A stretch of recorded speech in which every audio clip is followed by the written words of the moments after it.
Hey guys, welcome back to the channel. I'm Duran with DuranSupply.com, where I help you design smarter, not harder. And today I'm stepping into uncharted territories, going into no man's land. Today we're talking about money in design. More specifically, I'm revealing the rates that I've charged for different design projects over the years. Now, this is a very taboo topic. A lot of designers don't like revealing their rates because someone might strike them down, maybe tell them it's too high, or another designer might try and come in and undercut them. And more often, it's just the fault of the client who simply doesn't want people to know how much they pay or how little they pay for design work. But I do think it's extremely important for us designers to be very open about this because us designers are frequently underpaid. And I think it's really nice to give other designers, especially beginners, sort of a reference on how much they can charge their clients. I personally get a ton of questions from beginning designers asking me how much they should charge when they first start out. So hopefully this video sheds some light on that. Now also, I apologize for missing the upload last week. I was invited to Adobe Max, the conference, and I got to hang out with a ton of cool designers and even meet some people who follow the YouTube channel, which was super cool. And one guy actually told me that when he met me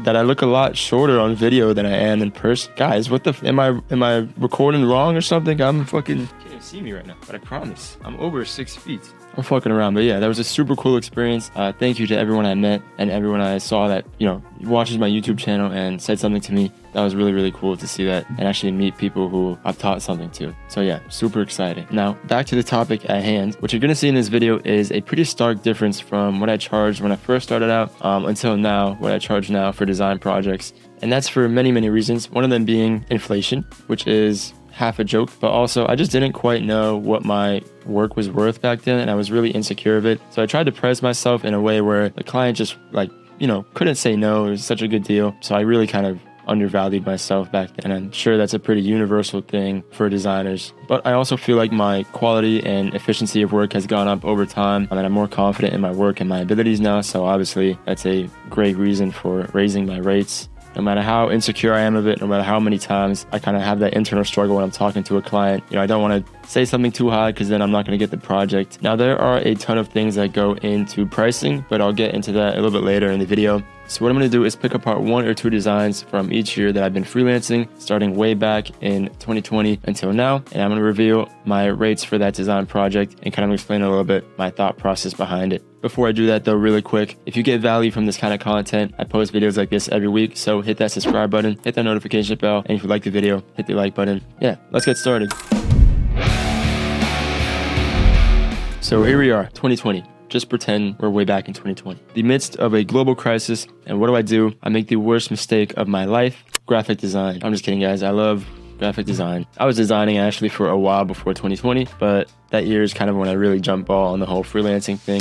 Let's start out with this project that I did for New York Pilates. Great guy behind this thing, Brian Isaacs. Amazing client. He's been super kind to me and we still work on projects to this day.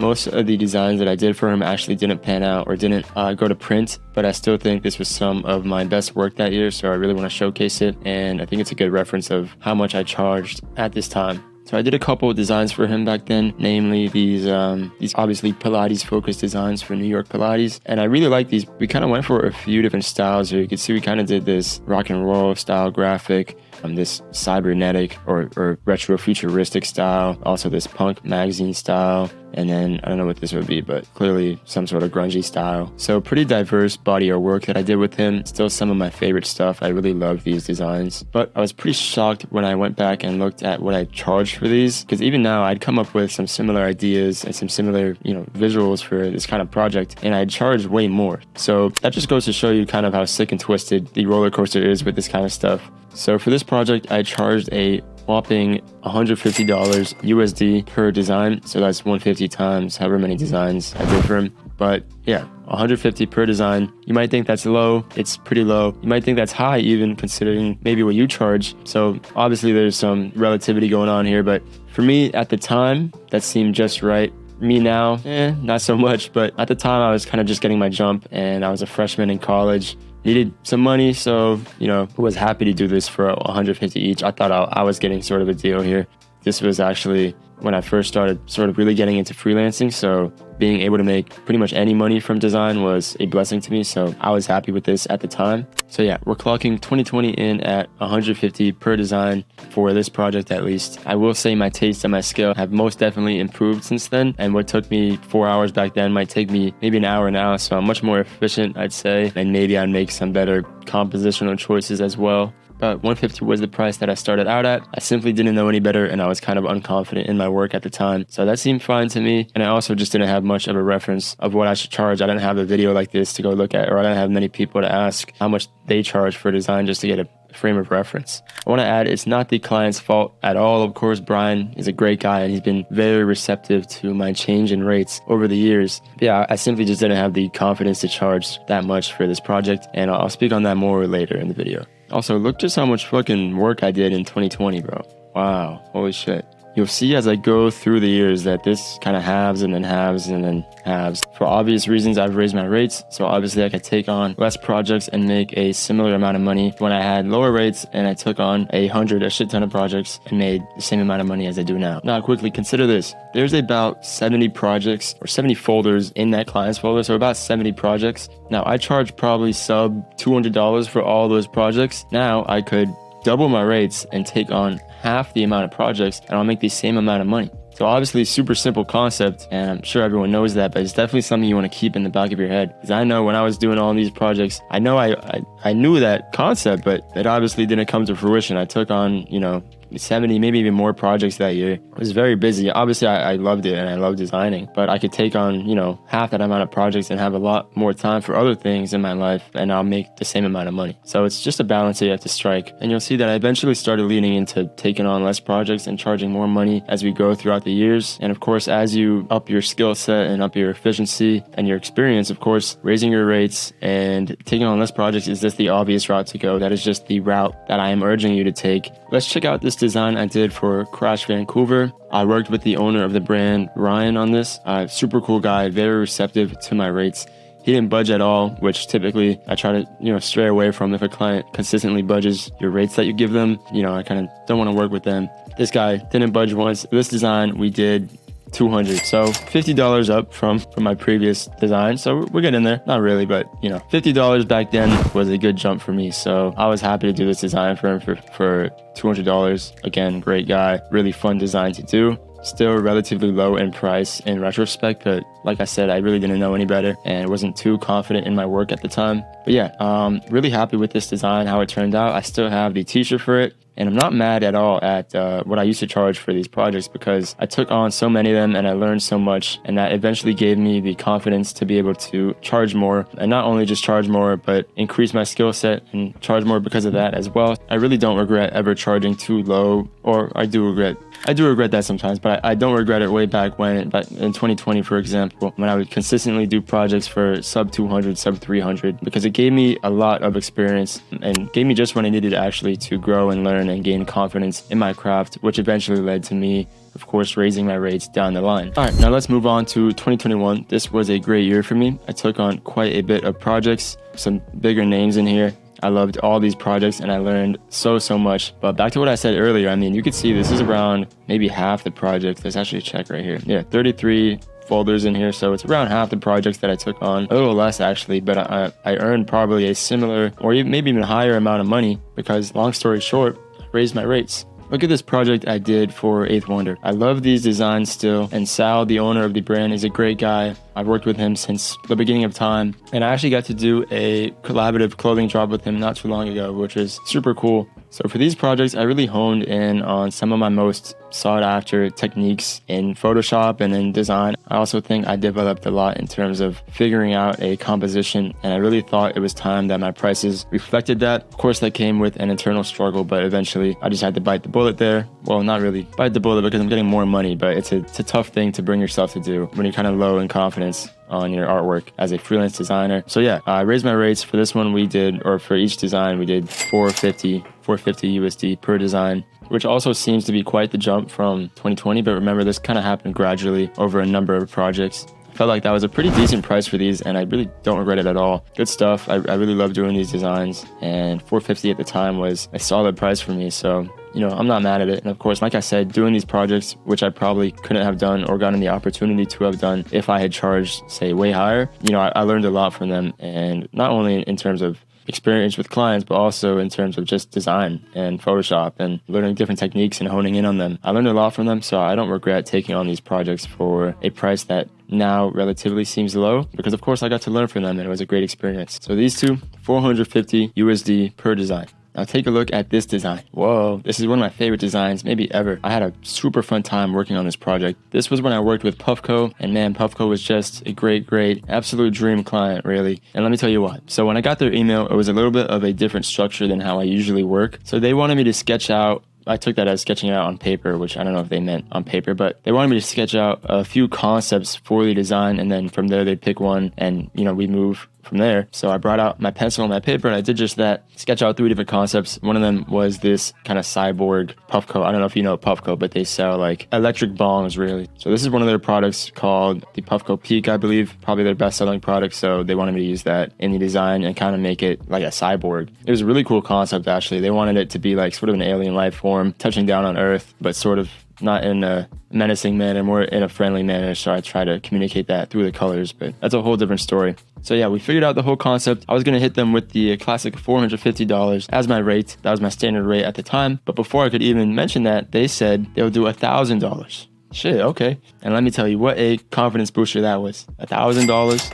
I can make designs worth $1,000. Okay, hell yeah. Definitely an eye-opener for me in terms of my rates. So not only did I just really love this project for how fun it was and how cool the design concept was, and obviously Puffco being great clients, great to work with, was also just a huge confidence booster and sort of a breakthrough for me as a freelancer determining my rates. I mean, if they're paying me $1,000, why am I still charging $450 to these other guys if I can clearly make designs worth $1,000 and maybe take on, again, half the amount of clients and charge them $1,000? But of course, I still had that internal struggle, am I really worth that much, or are these guys just sort of rolling in bread, or were they just extremely high when they said that? Who knows? So you'll see that I didn't immediately raise my rates to $1,000 per project, but man, extremely cool team to work with. Thank you, Puffco, forever. Love every project I've ever worked on for them. All right, 2022. This year, you can see it clearly here, I didn't take on as much projects. I kind of struggled with myself artistically this year, and it was kind of hard to take on projects, but of course I still did, and I actually still made a pretty decent amount of money because I ended up raising my rates again, thanks to not only the Puffco project, but also I felt I was improving in skill and that my rates needed to reflect that, and also a friend kind of yelled at me for charging so low, so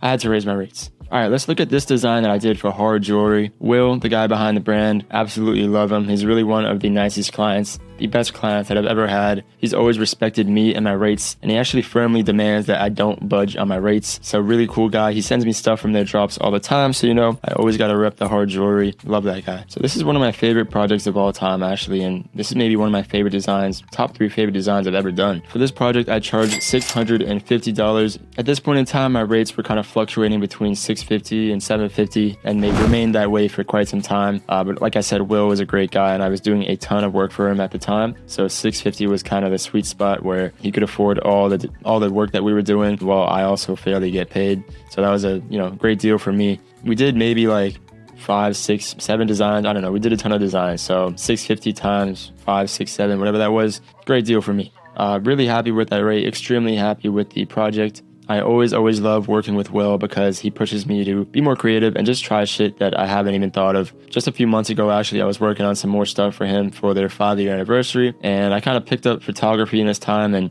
working on a few posters for him helped me really develop my craft in photography and find sort of a style within that realm of things. So like I said, this is one of my favorite designs of all time. So thank you, Will, for not only giving me an outlet to express my creativity, but also ensuring that I got paid fairly for my time and my craft. So to recap, I charged $650 for this. Let's move on to present day 2023. So a while back this year, I got hit up to do some Green Day merch, which, oh yeah, cue the song. All right, let's look at some of the designs that I did. I'll open a few of them here. This one actually got approved for retail. I just posted it. This one in particular I really liked, but maybe not the best for retail, whatever. How much did I charge for this design? Take a guess. Are you ready? I charged $500. Now you're thinking, what? Why did it get lower? Let me explain. So this is the year I kind of moved on from working with independent streetwear clothing brands and started working directly with major music labels to make merchandise for their artists. and the pricing structure is just completely different, and you're no longer dealing with like one or two guys. You're dealing with a whole bureaucracy of people within the label, and you're also kind of competing against 20 to 30 other designers who are on that project with you. So how does that work? From my understanding, an artist or band needs merch that is related to the art director or some sort of manager within the record label, which is related to the art director, who relays that to the designers within the label, which are either freelance designers like me. I'm contractually with these companies as a freelancer, or they're the in-house designers who obviously work in-house for the label. I've inquired about the process. It's a little mysterious, so that's